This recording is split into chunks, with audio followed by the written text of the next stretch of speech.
अब भरी सभा के अंदर दुर्योधन ने कहा कि जाओ दुशासन, लाओ द्रौपदी को पकड़कर।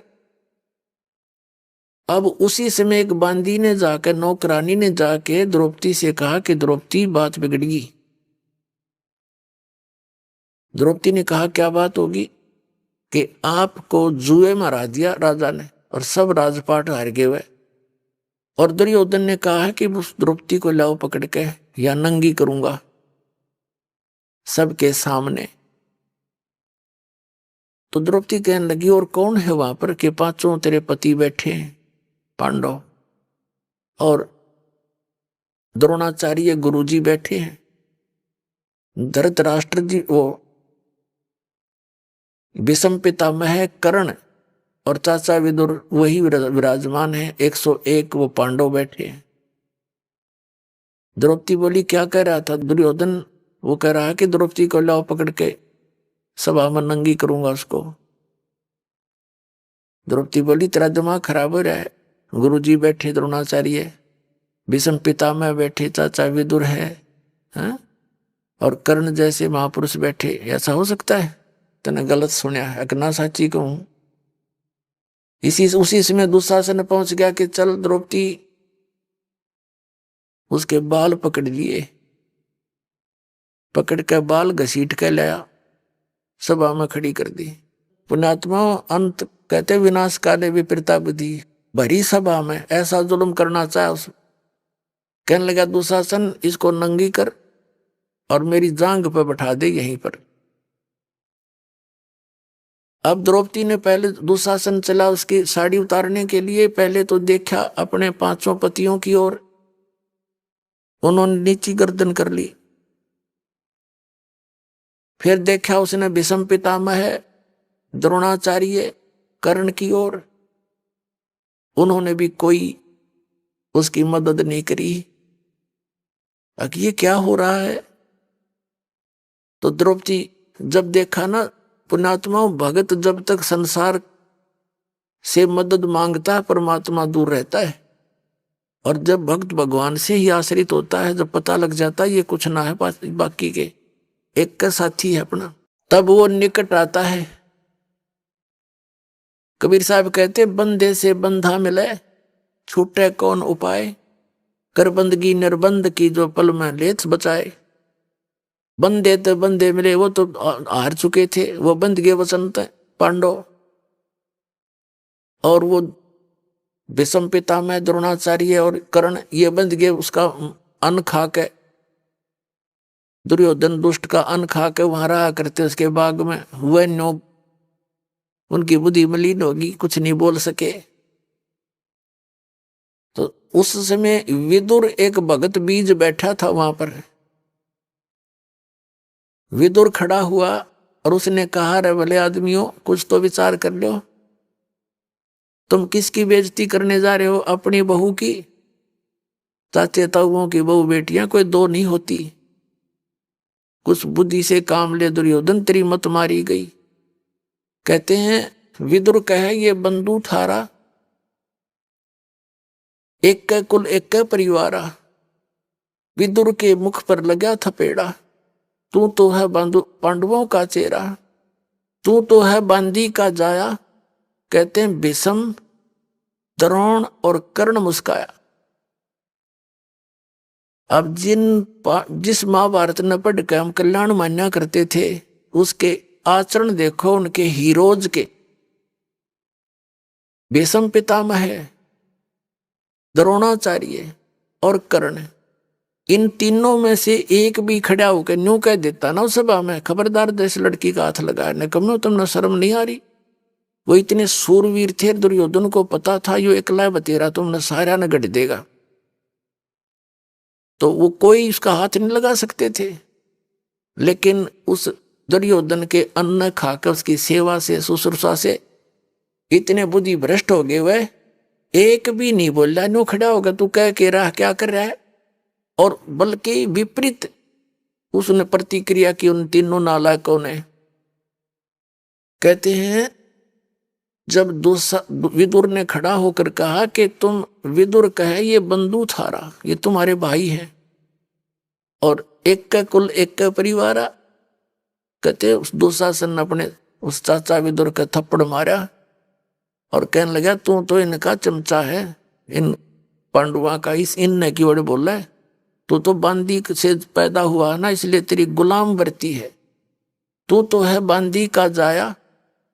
और कहते हैं भीष्म, कर्ण और द्रोण मुस्काया जब उसने ये कहा ना तू तो पांडवों का चेहरा चमचा है और बांदी से पैदा हुआ, तेरी तो बुद्धि ऐसी ही है। कहते हैं वो तीनों जने मुस्कुराए, भीष्म पितामह, द्रोणाचार्य गुरुजी और कर्ण।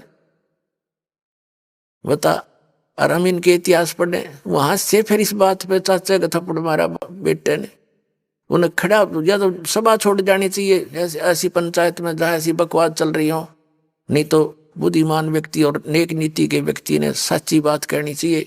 तो उस पूरी भरी पंचायत में एक था विदुर, जिसने सच कहने की हिम्मत की और नहीं मानने तो उठ कर चला गया, भले ही उसको चाहे ताड़ना भी मिली हो, तो वो दोषी नहीं होता भगवान का। फिर अब ये भीष्म, द्रोण और कर्ण ये पंचायत में थी, इन्होंने कुछ भी सच्ची नहीं की बल्कि विरोध किया, तो अंत में इनकी कैसी दुर्गति से मौत हुई तीनों की उस महाभारत के अंदर। कहते हैं भीष्म, द्रोण, कर्ण ने कहीं न आडी थी और तात महाभारत में उनके लिए ऐसी बीती। अब द्रौपदी ने देखा कि भी तो सारा बात बिगड़ी पड़ी है, ये बिना बोलते देख बैठे बैठे पुण्यात्मा भीष्म पितामह को कहें ब्रह्मचारी था, चलो ठीक है, और द्रोणाचार्य गुरुजी पद पे, और कर्ण सूरवीर बैठा, और लड़की को नंगी करने की चेष्टा कर रहे हैं, तो वो के टिंडे लड़ने बैठे थे वहां पर, या तो चले जाते या फिर बकवास देखने के लिए बैठे थे वो, उनके अंदर नीत में दोष था उनके। तो पुण्यात्मा जो ही द्रौपदी की साड़ी उतारने लगी, द्रौपदी ने देख लिया यहाँ तो कोई तेरा नहीं है, ये संसार से हार ले है ना प्राणी, जो भगवान ने याद करे, और उस समय उसकी याद एक न्यारी होती है, और उस कसक का साथी है भगवान, कि सब न भूल के मुझे याद करे, तब वो मदद करता है। उसी समय द्रौपदी ने परमात्मा याद किया।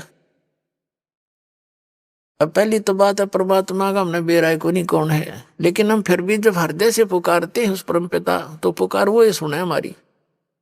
अब श्री कृष्ण तो उस समय वहां मौजूद था, उसने कौन भगवान मानने था जब तक सारे लट्ठम लट्ठा रहे थे, वो तो बाद में पता चला कि भाई विष्णु अवतार थे, ये ऐसे ऐसे थे, वो अलग बात है। तो उस समय उसने भगवान याद किया। अब क्या होता है देखो, वैसे तो जगह जगह हम देखते हैं बहुत से दुष्ट लोग बहन बेटियों की इज्जतों को भी खराब करते हैं, वो भी रोती हैं पुकारती हैं, लेकिन उनकी रक्षा नहीं हो पाती, क्योंकि उनके पिछले कोई ऐसे पुण्य शेष नहीं होते। और इसी प्रकार द्रौपदी ने पुकार की तो उसका कोई पिछला पुण्य था, और परमात्मा को पता था कि इसके ऊपर एक ऐसी आपत्ति आवेगी। उससे पहले व्यवस्था करके दाता एक अंधे महात्मा से वो चीर दिवा के उसे आशीर्वाद दिवा दिया। अब क्या होता है, हमारी पुकार यहां से जब हम हृदय से रोते हैं भगवान के दरबार में, धर्मराज के दरबार में जाती है।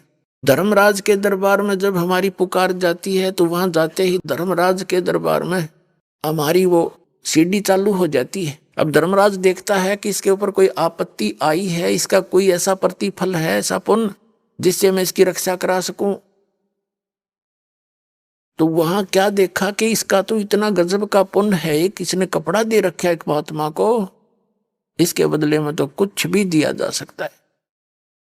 तो वहां से उसकी रिफ्लेक्शन आती है, जिसको वो गुरु रूप में मान रही होती है। उस समय श्री कृष्ण उसके गुरु थे।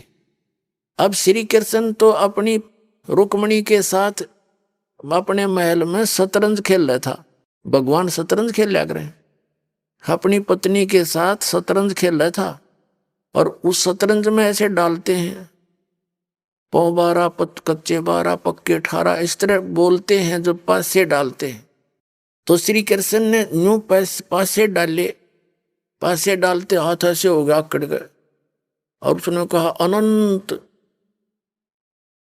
अब रुक्मणी तेने सोचे थी पासे डाल के कोई मांगेगा, न्यू बोलेगा कच्चे 12 पक्के 18, वो ना बोलकर उसने कहा अनंत।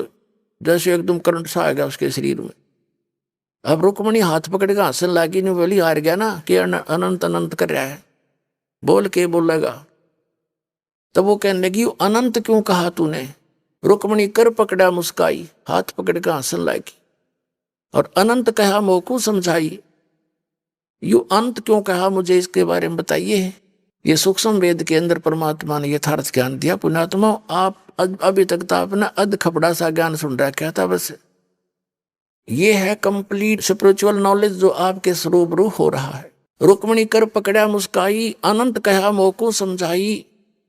श्री कृष्ण कहते हैं दुशासन ने द्रौपदी पकड़ी, हमरी भगत सकल में सिखरी। अब उसमें रिमोट तो मालिक का बोल रहा था, उसमें कबीर भगवान का। उसने तो आप नहीं पता मैं क्या बोल रहा हूं। हमरी भगत पे छोड़ी हुई तो हमारा नाम न ले वह कोई, तंदे ही से पासा डारी। वो तो खेलने लग गया फिर वहां पर। और पहुंचे सूक्ष्म रूप मुरारी, कबीर परमात्मा पहुंचे।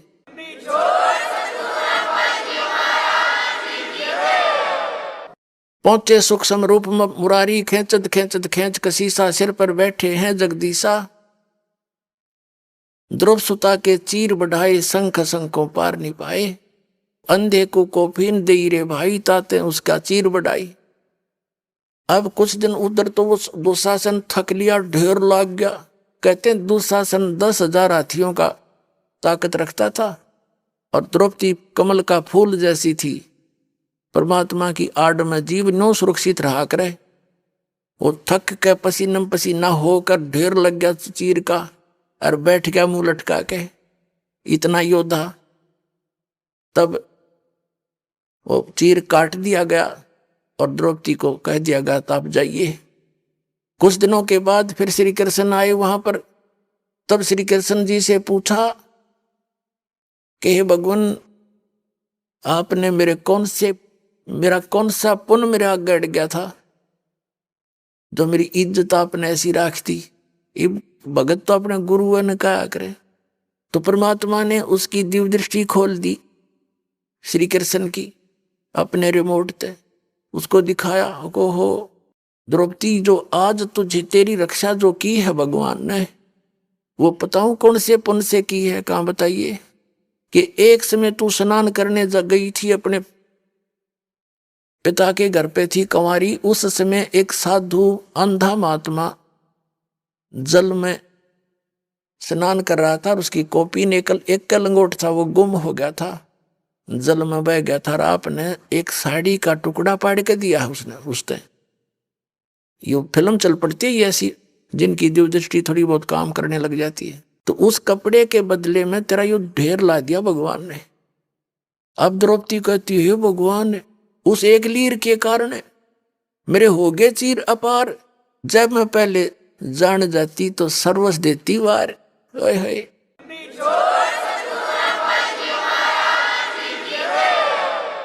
कि मेरे छोटे से कपड़े को देने से उस महापुरुष को और इतना प्रतिफल मिल गया मुझे। यदि मुझे पहले पता होता तो मैं पता नहीं के दान दे देती, क्या कर देती उस महापुरुष के लिए। तो पुण्यात्माओं, यहां अपने एक वचन सुना कि हमारी भगत पे छोड़ी हुई तो हमारा नाम ना ले वह कोई। तो परमात्मा कबीर परमेश्वर ही आपके साथ है तभी से। अब द्रौपदी से किसन क्रेडिट दिए रहो, लेकिन तीनों लोकों में प्रवेश करके सबका धारण पोषण वो परमात्मा ही करता है, वही आकर रक्षा करता है। गरीबदास जी कहते हैं जगत का पेखना पेखा, धनी का नाम ना लेखा। हम एक दूसरे को क्रेडिट देते हैं, उसने यूं कर दिया, उसने ऐसे कर दिया। कहते जो करने वाला उसका कितना नाम जिक्र भी नहीं। जगत का पेखना पेखा, धनी का नाम ना लेखा। जो सब कुछ करा उसका तुम्हें पता ही नहीं, उसका जिक्र भी नहीं करते तुम।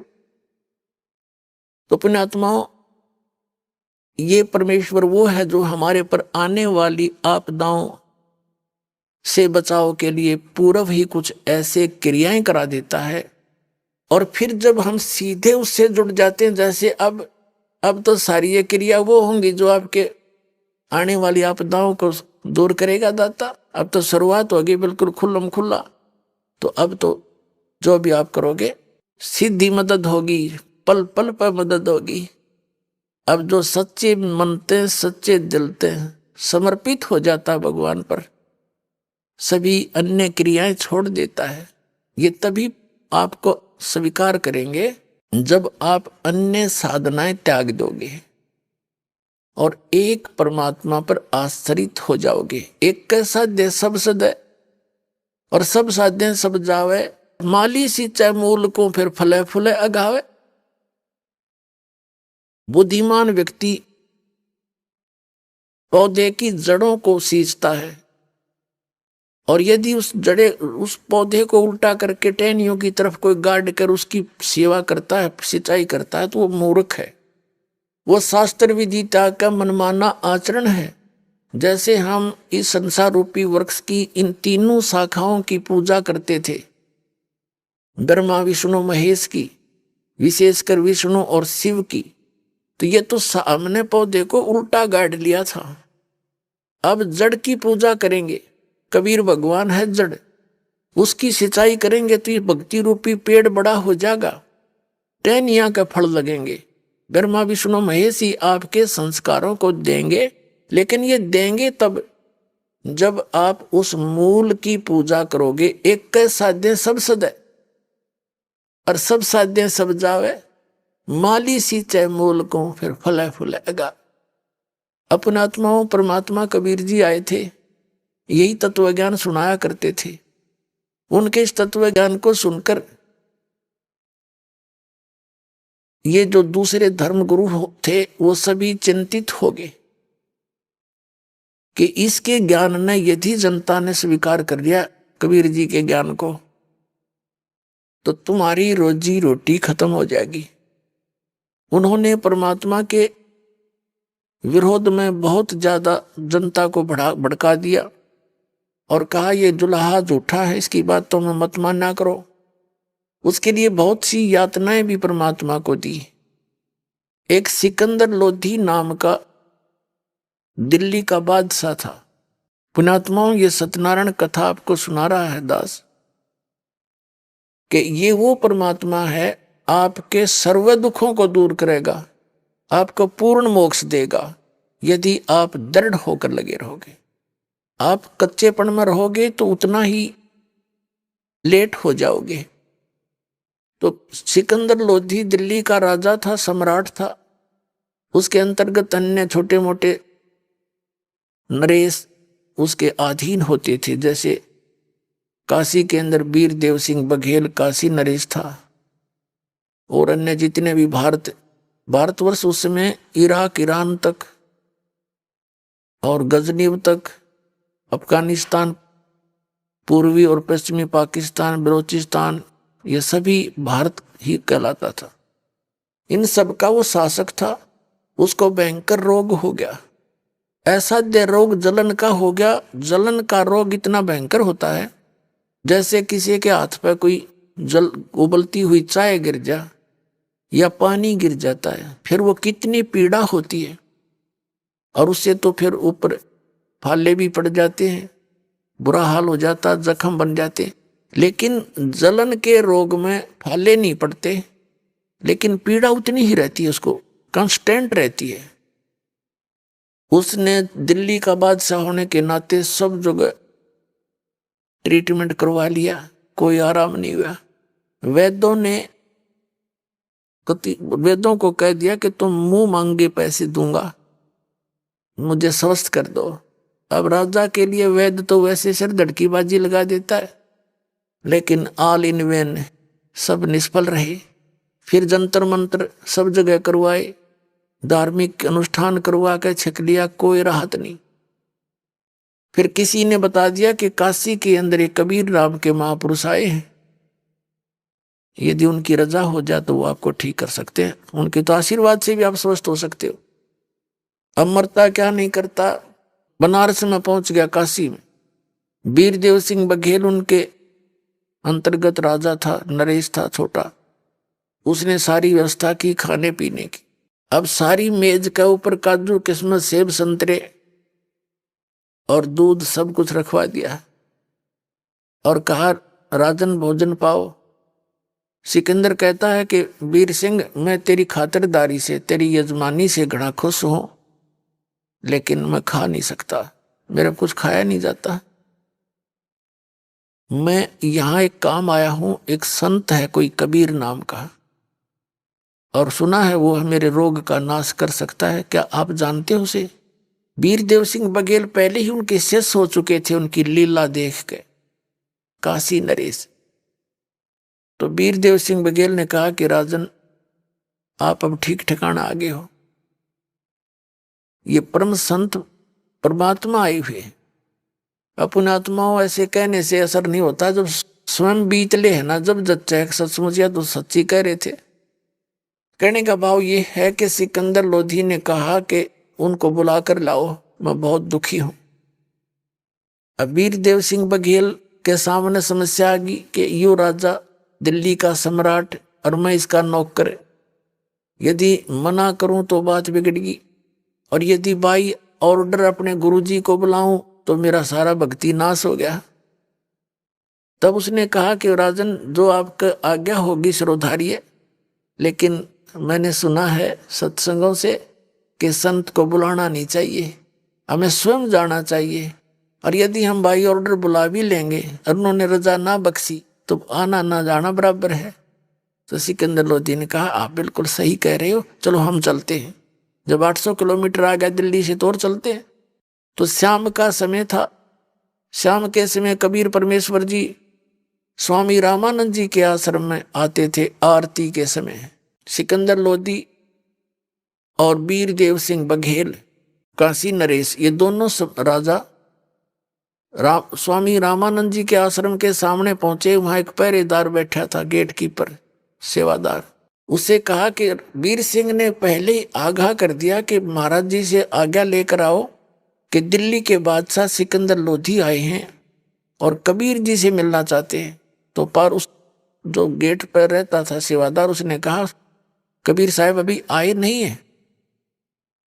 तो उन्होंने पूछा, क्या कब आएंगे? कि आएंगे अवश्य, पर ये नहीं कह सकते कब आएंगे, आरती से पहले आते हैं, अभी समय है आरती में घंटा आध घंटा। तो वीर सिंह ने कहा कि स्वामी रामानंद जी से कहो कि दिल्ली के बादशाह सिकंदर लोधी आए, और जब तक कबीर साहब आएंगे तब तक इंतजार करना चाहते हैं।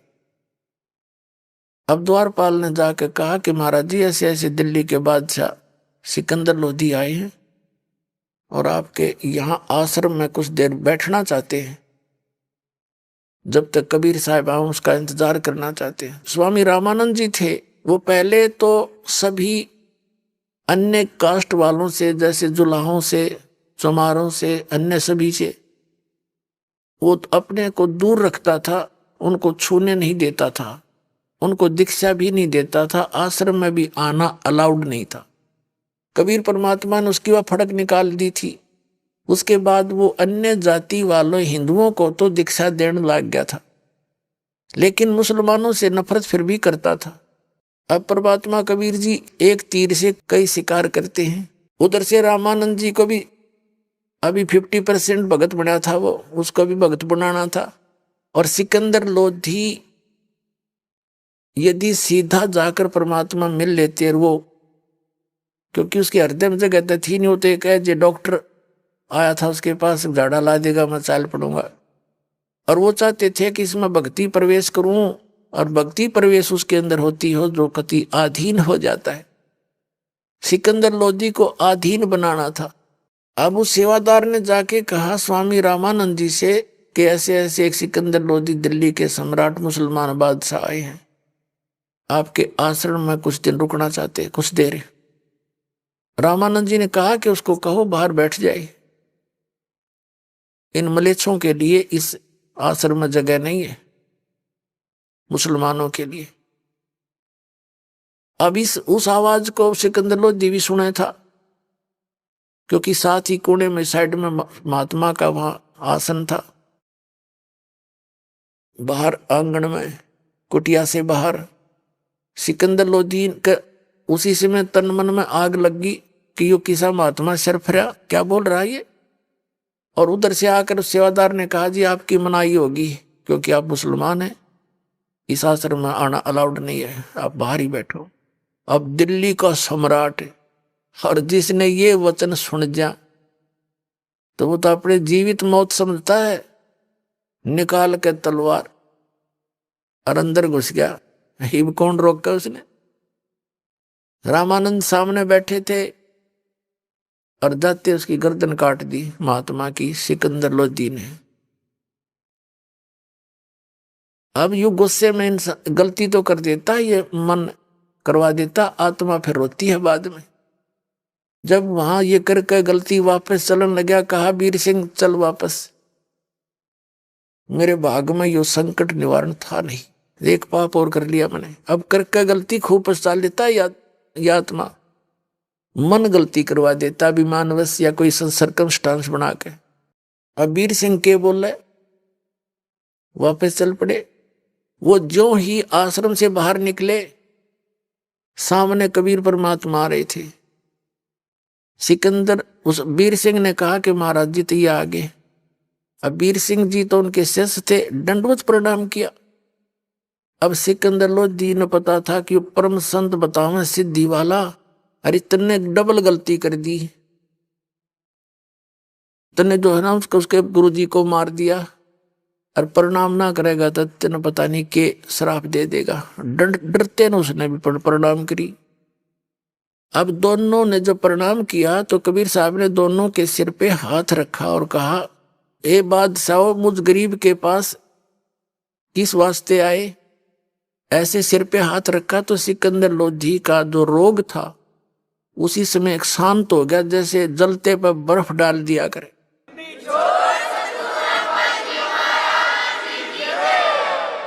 तो सिकंदर लोधी ने कहा पक्की जचगी के संत नहीं हो तो अल्लाह है।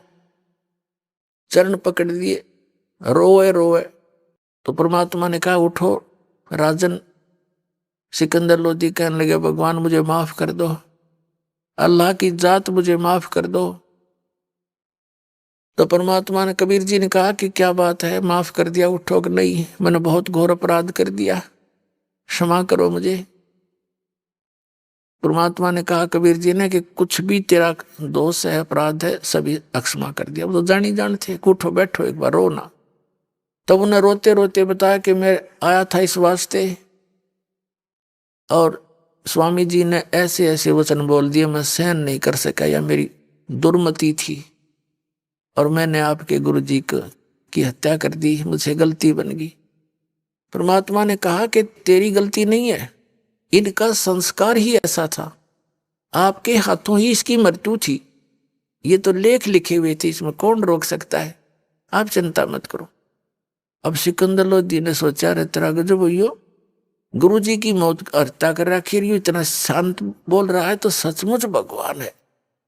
कहने लगे आजा तू जाइए ना सिकंदर। परमात्मा बोले अभी जाना नहीं, इनका अंतिम संस्कार करा के जाना, नहीं तो लोग थूकेंगे तेरे को, निंदा का पात्र बन जाएगा। तो सिकंदर लोधी कहाँ जावा था, साथ साथ अंदर आ गया। अंदर आते ही जितने भक्त आश्रम में रहते थे कबीर जी के पास आए दौड़े दौड़े कि सिकंदर लोधी आया था, गुरुजी मार दिए। पीछे देखा सिकंदर फिर आने लग रहा, सब डर गए, क्यों तो फिर आ गया। सारे शांत हो गए। परमात्मा बोले भाई कोई किसे नहीं मारता, गुरु जी का संस्कार इन्हीं के हाथों था, इनका कोई पिछला संस्कार था, इसने अपना पूरा कर लिया, बात बढ़ाया नहीं करते और चलो अपना काम करते, अंतिम संस्कार करते हैं। तो क्या किया परमात्मा ने, दंडवत प्रणाम किया। किसको? जो शव पड़ा था रामानंद जी का, गर्दन अलग थी, धड़ अलग से पड़ा था, उसके ऊपर कपड़े डाल रखा था। तो परमात्मा ने अपना गुरु जी के रूप में प्रणाम किया और कहा गुरुदेव एक बार उठियो, आरती करेंगे। और देखो सिकंदर लोधी दिल्ली के राजा आपके दर्शनार्थ आए हैं। परमात्मा ने ऐसा कहा था, वो सिर उठ के और धड़ पे जुड़ गया।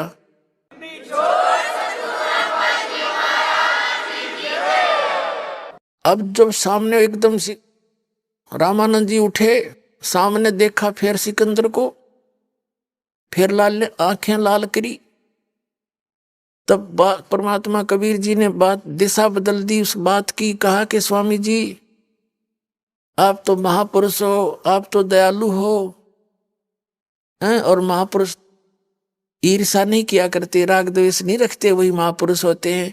आप सभी आपके बच्चे हैं, हिंदू और मुसलमान सब आपके ही बच्चे हैं। तो कुछ शांत हुआ।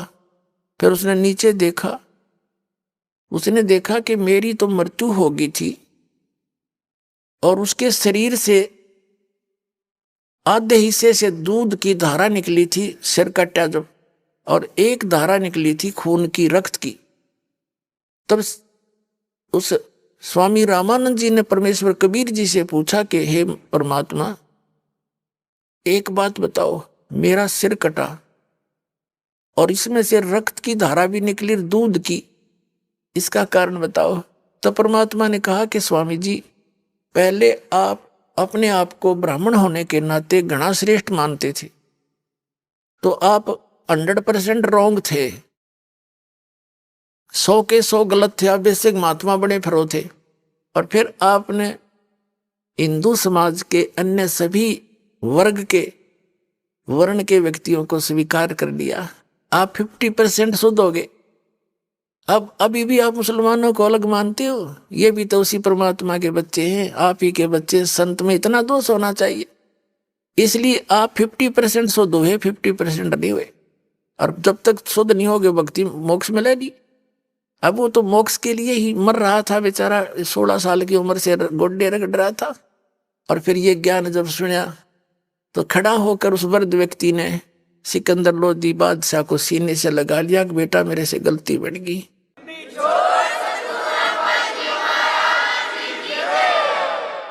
अपनात्माओं कहने का भाव ये है कि हम उस परम पिता की इस सत कथा से कोसों दूर रहे। हमने रामकृष्ण की कथा सुन सुन बहरे हो लिए, इनके ड्रामे बना लिए, रामलीला करने लग गए, नाचन लग गए, कहाँ आकर खड़े हो गए। थोड़ी बहुत धार्मिकता थी वह इन रामलीला में सांग करके नाश कर दिया। तो पुण्यात्माओं, अब नए सिरे से स्थापना होगी इस भक्ति मार्ग की। अब जड़ें मजबूत होंगी और शुरुआत से ही सही चलेगी, और फिर से पूरे विश्व में ये सत भक्ति का विस्तार होगा, प्रचार होगा। अब प्रसंग जो चला था कि समर्थ का शरणागत हो रंग होरी हो, भाई कदे न हो ए काज राम रंग होरी हो। कहते समर्थ की शरण गहो, समर्थ की शरण में आ जाओ, फिर कभी अकाज नहीं होगा, आपका कोई मिस हैपनिंग नहीं होगी आपके। ये सत्कर मान लेना, पूरे विश्वास के साथ लगना, ये वो समर्थ है कबीर साहब। इसकी शरण में आने के बाद फिर प्रारब्ध कर्म में आए हुए आपदाएं भी ये ऐसे टालेगा, पहले कारण बना देगा, क्योंकि कारण बनी गया। आप सत साधना कर रहे हो, आपका एक एक सांस बहुत कीमती है। आप जो दान पुण्य करते हो ठीक ठिकाने हो रहा है। पहले तो हम बाढ़ में गिरा थे, कि तो कुछ डाल दिया, कि तो श्राद्ध निकाल दिए, कि तो 500 लत्ते दे दिए, कपड़े, ये कोई दान था? 100 रुपये की बूंदी बांट देते, मंगलवार के दिन काक पीटते फिरा करते, धर्म कर दिया, वो खाक धर्म था। कहते हैं जिन हर जैसा सुमरिया, ताको तैसा लाभ, ओसा प्यास न भाग ही, जब लग दसे नि आब। कहते हैं जैसी जिसने परमात्मा की भक्ति धर्म साधना की है, उसको उतना ही लाभ मिलेगा। ओस चाटने से प्यास नहीं बुझती, और गिलास गट गट पीवे उससे प्यास बुझा करे। हम ओस चाट रहे थे जो इस भक्ति को छोड़कर अन्य जो पुण्य दान करते थे, तो उससे आत्मा की तृप्ति नहीं हो रही थी। अब आपको गिलास के गिलास पिलाए जाएंगे यहाँ पर उस परमात्मा के अमृत के। 500 यज्ञ होती हैं यहाँ पर, 500 यज्ञ इस पृथ्वी पर यदि कहीं पर है तो सतलोक आश्रम बरवाला हरियाणा के अंदर है।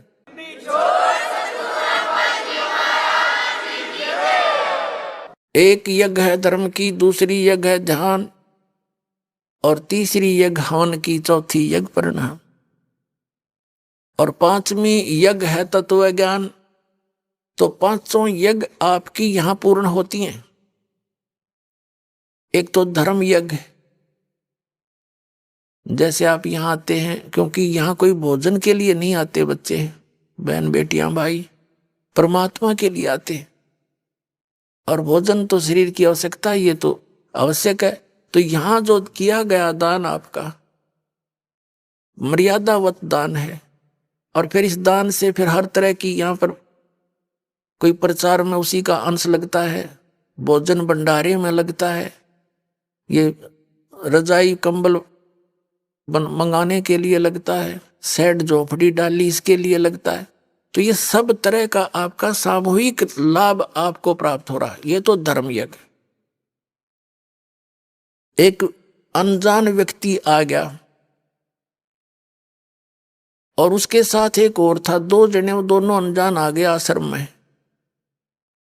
और उन्होंने बाहर ऊट पटांग सुन रखी थी हमारे बारे में।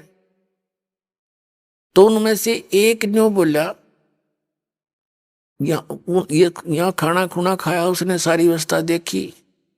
एक ने कहा कि भाई नो बाहर न्यू कह रहे थे, मजाक कर रहे थे, नो कहे, उसने तो न्यू कहे रामपाल बोला भगवान उतर रहा है। तो दूसरा बुद्धिमान था उसके साथ, नो बोला भाई ऐसा धर्म होने लग रहा है यहाँ पर, ऐसा भोजन भंडारा, यहाँ तो भगवान ना उतर रहा उन्हें तो उतर जा।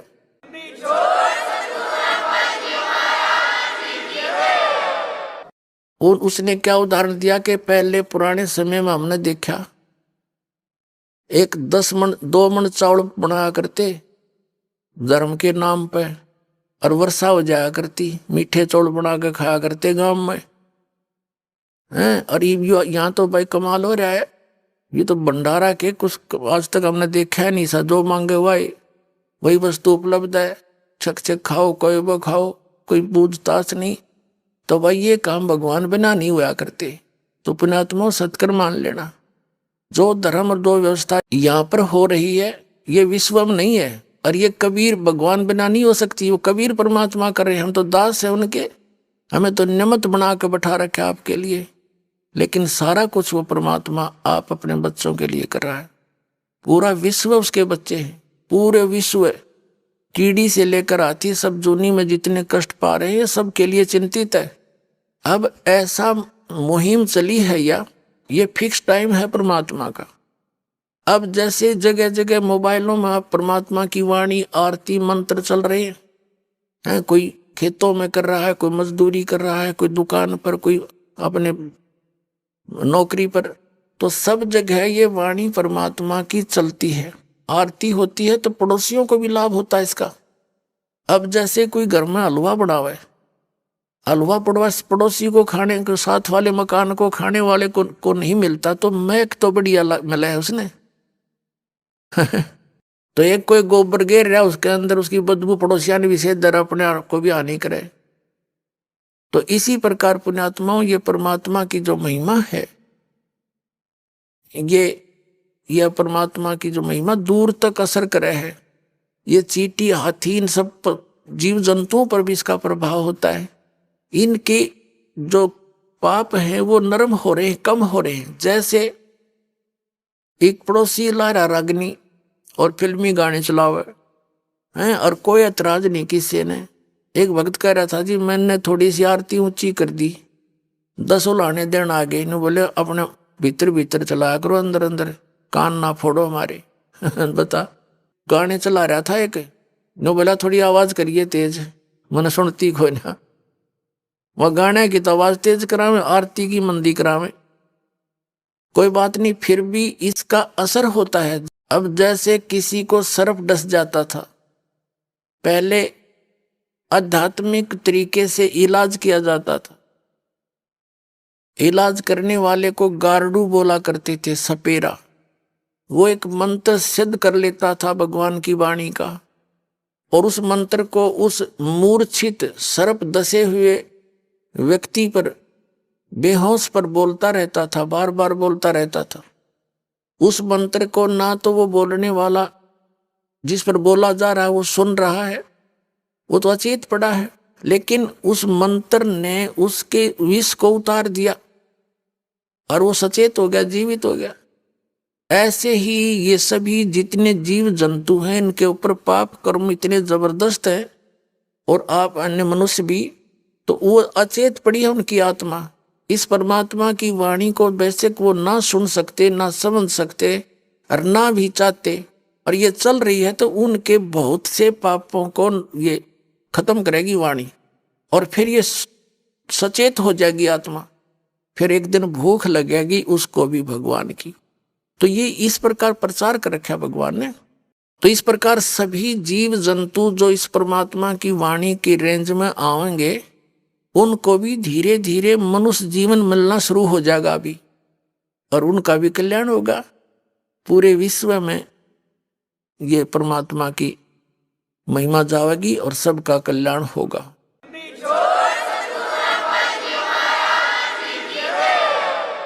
एक यज्ञ है धर्म की, यहाँ पर जो धर्म किया जाता है, भंडारा चलता है, सेट बनाए जाते हैं आपके लिए, ये रजाई सेवा, रजाई तैयार की गई है बच्चों के पैसे से, तो आपके ही पैसों से, तो ये पुण्य हो रहा है आपका। दुखी आत्मा आते हैं क्योंकि वो परमात्मा के बच्चे हैं, वो घनी पुण्य कर्मी प्राणी है, जो सतलोक आश्रम बरवाड़ा के अंदर जिनके कदम टिकते हैं। जनसाधारण नहीं है वो, हमें मालूम, आपको तो पता नहीं। चाहे किसी भी कारण से आते हैं, कोई परमात्मा पाने आता है या कोई संकट निवारण के लिए आता है, वो बहुत पुण्यकर्मी प्राणी है। ना देश भरा, ये पूरा हरियाणा रहा, यहाँ से कितने आते हैं और कहाँ से आप आ रहे हो।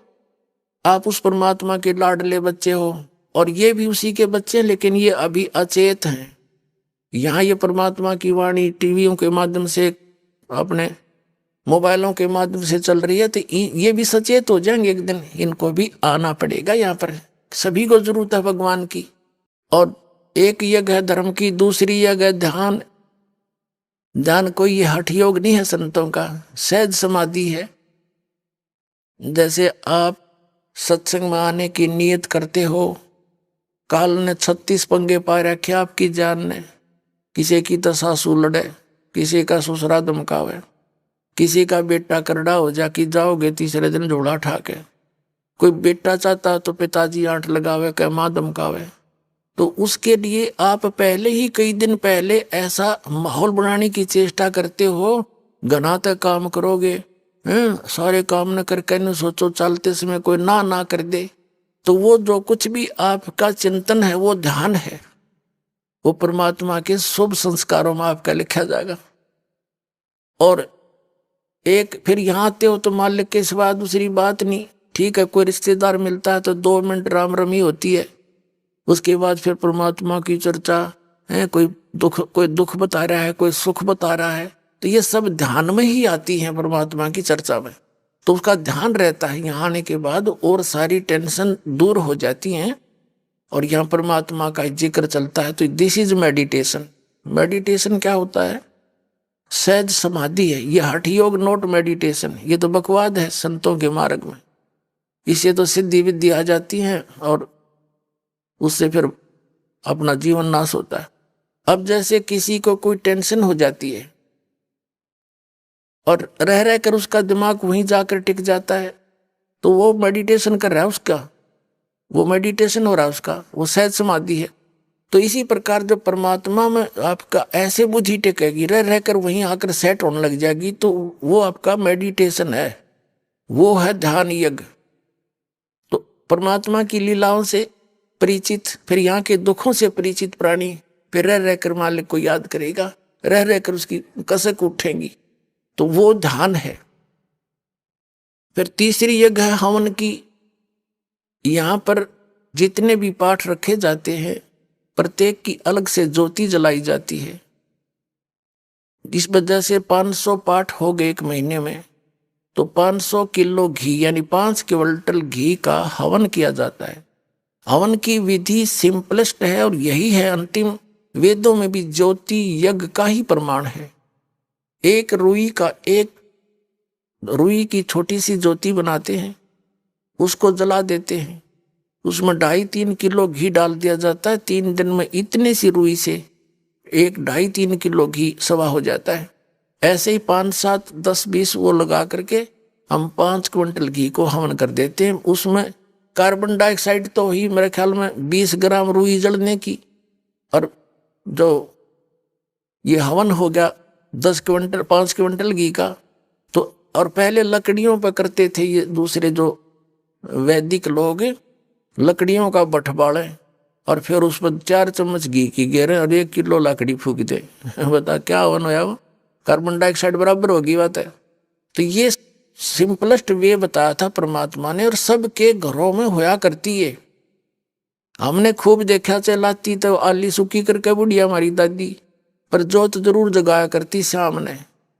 अब इन राधा स्वामी धन धन सतगुरु छरसाले और निरंकारिया नरी सब ने हिन्ने बंद करवा दिए सारे। जय गुरुदेव वाला ने कहना हम तो अंदर की जोत देखेंगे, अंदर की जोत काल की देख लो। उसने क्या देखोगे, वो काल बैठा भीतर, मुर्गा बनाओगा तुमने, वो थोड़ा बहुत पुण्य हवन का होता था वो बंद करवा दिया। इन्होंने नास्तिक बनाने का ठेका ले रखा आपका। अब यहाँ से शुरू हो गया धार्मिकता पुनः पनपेगी पूरे विश्व में, इस बिना बात बने नहीं जीव की। तीसरी यज्ञ हवन की, चौथी यज्ञ प्रणाम, यहाँ के दंडवत प्रणाम कराया जाता है। इससे अभिमान नाश होता है। अभिमान नाश हुए बिना भगवान नहीं मिल सकता। रावण में आदि नहीं आई, नहीं आपसे भक्ति तो आपसे 1000 गुना अच्छी करता था वो, लेकिन साधना गलत थी, आस्था सही थी। यहाँ से भगवान के लिए यहाँ से धड़ काट के अपने आप शीश चढ़ा देना, बालका खेलने को आंगुली भी ना चढ़ा सकता, लेकिन उसकी साधना गलत थी, उसको गुरु ठीक ना मिला और उसमें आधीनी नहीं आई, यहाँ मार खा गया। तो आधीनी सबसे पहले आनी चाहिए जीव के अंदर। कहते हैं संत मिलन को चालियो तज माया अभिमान, जो जो कदम आगे रख ओ हे यज्ञ समान। जैसे आप यहाँ आते हो, एक बालक बन के आवे, जैसे स्कूल में बच्चे जाते हैं, चाहे वो राष्ट्रपति का हो चाहे प्रधानमंत्री का हो, बालक तो बालक का होते हैं और उनको एक ही बेंच पे बिठाया जाता है, एक जैसी व्यवस्था की जाती है। और जैसे कोई रोगी होता है, चाहे कितना बड़ा सेठ हो, कितनी उच्च पद प्राप्त व्यक्ति हो, जब उसको पता लग जाता है कि तुझे भयंकर रोग हो गया, फिर वो पद भूल जाता, जान दिखाई देती है उसको, अपना जीवन बचा है। डॉक्टर जैसे भी कहता लेट जाइए, तुरंत लेट जाता है। यहाँ बैठ जाइए, सांस जोर से ले छोड़, कुछ भी कहे सारी करता है वो, उसमें भूल जाता मैं कौन हूं। तो पुण्यात्माओं, आप जन्म और मृत्यु के दीर्घ रोग से ग्रस्त हो, आप इस हॉस्पिटल में आए हो जहां पर इसका ट्रीटमेंट है, विश्व में और कहीं पर भी नहीं है।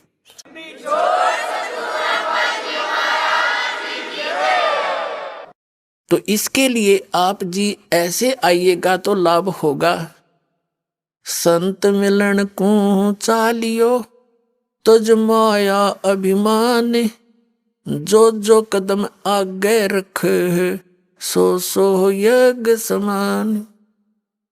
परमात्मा की वाणी है, हमें बताना चाहते हैं जब परम संत आवेंगे ना, उस समय जरूरत पड़ेगी इन वाणियों की जो दाता बोल गए थे कि जब संत मिलन को चलो तो मन में किसी प्रकार का माया का पोस्ट का अभिमान ना हो, तो आपको कितना पुण्य मिलेगा यहाँ आने का। एक कदम भी रखोगे ना, वो भी यज्ञ के तुल्य होगा।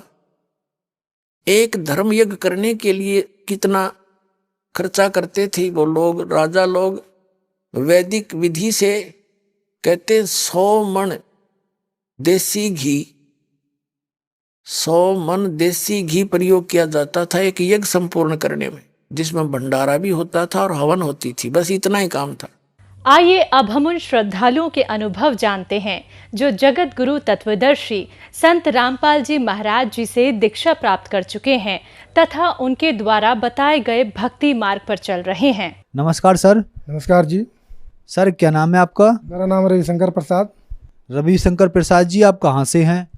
मैं चतरा से हूँ, चतरा जिला झारखंड से। सर संत रामपाल जी महाराज से नाम दीक्षा आपने कब ली?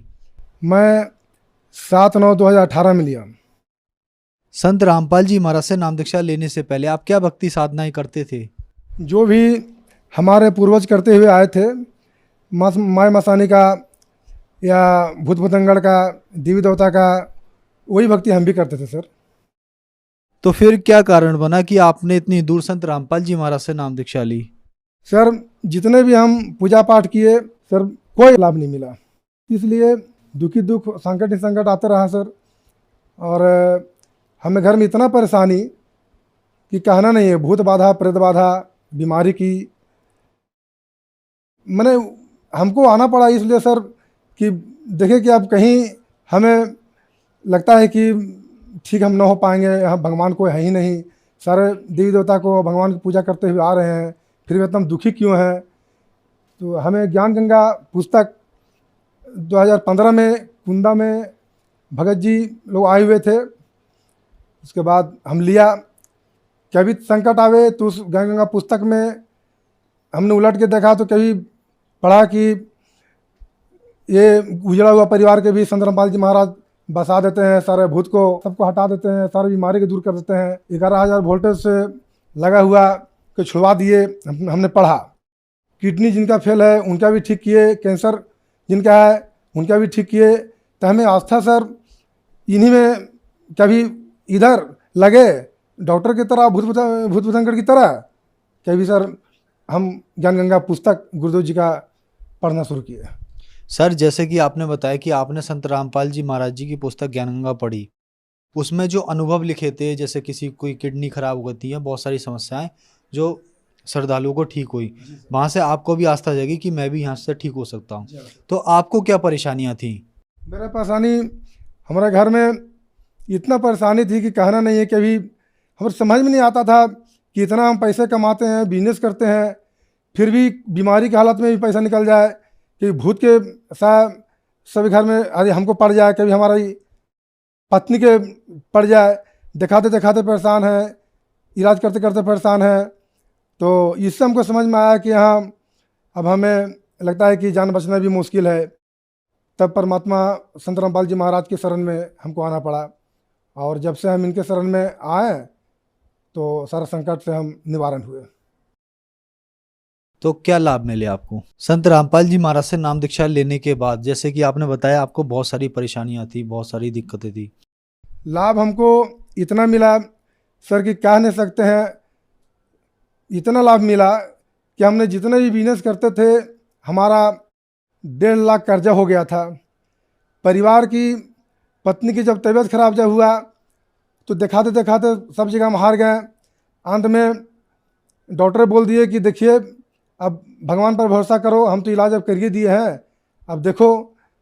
फिर सारे लोग बोलने लगे कि देखो छठ करो, तो देवी की पूजा करो, ये सब करो। हमने छठ भी किया। तो जिस तरह से अंतिम छठ में जो पारण जो होता है, तो पारण समय जब वस्त्र लोग बदलते हैं पर्वतीन लोग, तो उस समय नदी के पीछे जो है से उसका गर्दन घिंचाना शुरू हो गया हमारा पत्नी को। तो हम कहे कि वाह, आखिर सबसे बड़ा त्यौहार छठ को मानते हैं, सबसे बड़ा भगवान छठ को मानते हैं, और फिर भी जो है ऐसा, चाहे तो कोई बीमारी अटक किया होगा, यानी भूत प्रेत की कोई साया होगी। तो ये सब तो हमको समझ में नहीं आता है। हमारे संत रामपाल जी महाराज का बुक जो ज्ञान गंगा है उसमें पढ़े तो ये सबसे दूर करते हैं। तो यही आस्था हुआ कि संत रामपाल जी महाराज में हम जाएं और नाम दीक्षा लें। बहुत लाभ मिले सर। सारा कर्जा जो मेरा था वो ख़त्म हो गया। उसके बाद में जितना भूत प्रेत के साया जो मेरे यहाँ था वो भी निकल गया। बीमारी की हालत में जितने हम लोग थे, सारी बीमारी दूर हो गया सर। बीमारी हमें डॉक्टर के पास जब जाते थे, भयंकर हमें बीमारी 6 महीना से खांसी, सर्दी, बुखार।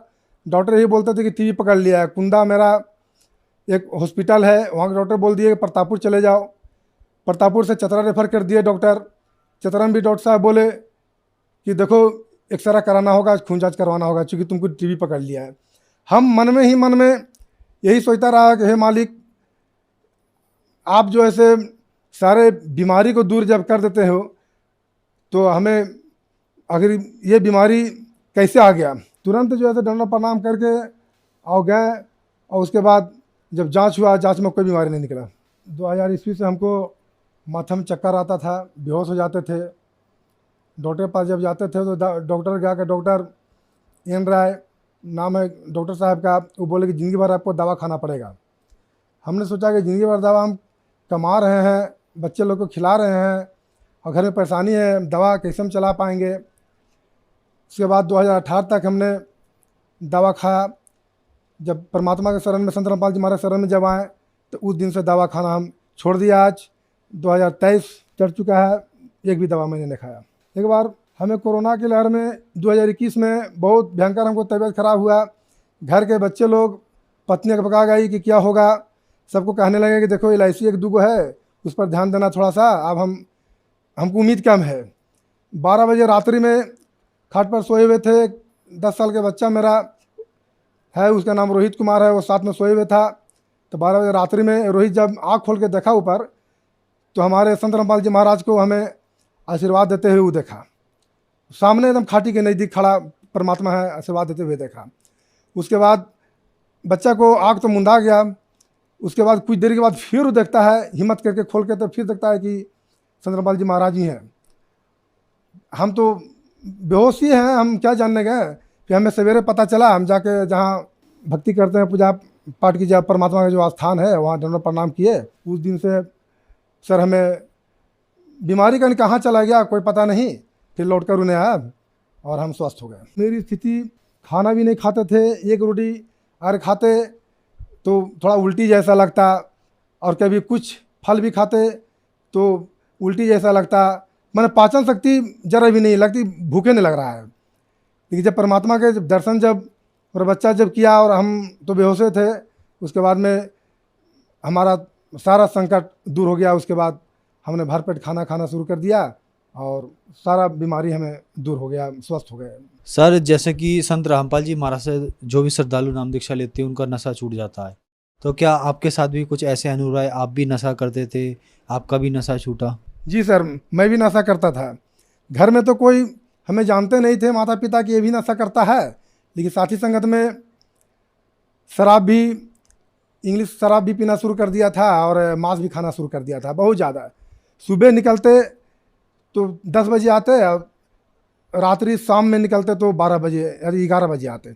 घर में पत्नी बराबर बोलती तो झड़ झंझट कर देते थे, मारपीट कर देते थे। मेरे घर में काल की बहुत बड़ा दबाव था, और यही लोग कहते थे, हमारे सारे परिवार हम पर मैंने गुस्साए भी रहते थे कि अपनी पत्नी को पीटता है, मारता है। उसके बाद जब से संत रामपाल जी महाराज की शरण में मैं आया, सारा नशा नाम दीक्षा लेते समाप्त हो गई, और घर में कला कष्ट जितना भी था, लड़ाई झगड़ा, पत्नी के साथ मारपीट, सब दूर हो गया। सर, संत रामपाल जी महाराज से नाम दीक्षा लेने के बाद आपको बहुत सारे लाभ प्राप्त हुए, तो जो दर्शक आज आपको टीवी पर देख रहे हैं और वो भी संत रामपाल जी महाराज से नाम दीक्षा लेना चाहती हैं, तो कैसे ले सकती हैं?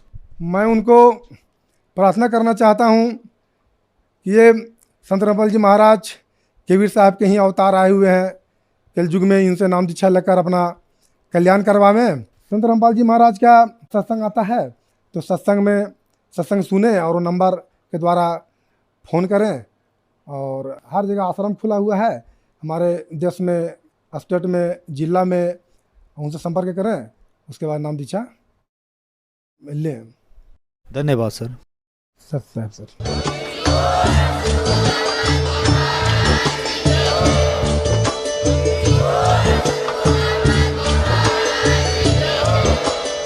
आप सुन रहे थे जगत गुरु तत्वदर्शी संत रामपाल जी महाराज जी के मंगल प्रवचन। अधिक जानकारी के लिए विजिट कीजिए हमारी वेबसाइट www.jagatgururampalji.org। संत रामपाल जी महाराज जी के शुभ आशीर्वाद से पूरे विश्व भर में 500 से भी ज्यादा नाम दीक्षा केंद्र हैं, जिन पर संत रामपाल जी महाराज जी द्वारा ऑनलाइन निशुल्क नाम दीक्षा दी जा रही है। अपने नजदीकी नाम दीक्षा केंद्र का पता करने के लिए संपर्क करें 8222880541।